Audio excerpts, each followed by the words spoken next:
சங்கீதம் 81 அதனுடைய 14வது வசனம், நான் சீக்கிரத்தில் அவர்கள் எதிராளிகளை தாழ்த்தி என் கையை அவர்கள் சத்துருக்களுக்கு விரோதமாய் திருப்புவேன்.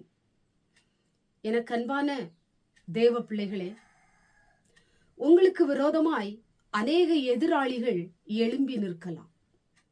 அவர்களை பார்த்து நீங்கள் பயப்படாதேயுங்கள், கலங்காதேயுங்கள், சோர்ந்து போகாதேயுங்கள். எதிராளிகளை கர்த்தர் தாழ்த்த போகிறார். எதிராளிகளுக்கு ஆண்டவர் இந்த நாளிலே அவர்களை தாழ்த்தி உங்களை ஆண்டவர் உயர்த்த போகிறார். இந்த எதிராளி உங்களுக்கு மறைமுகமாவே இருப்பான், உங்க கூடவே இருப்பான். அவனுடைய ரூபம் ஒரு நாள் வெளிப்படும். அவனுடைய சுய ரூபத்தை ஆண்டவர் ஒரு நாள் வெளிப்படுத்துவார். அன்றைக்கு அவனுடைய கிரியைகளை எல்லாம் கர்த்தர் அடக்குவார். உங்க வாழ்க்கையை ஆண்டவர் ஆசீர்வதிப்பார்.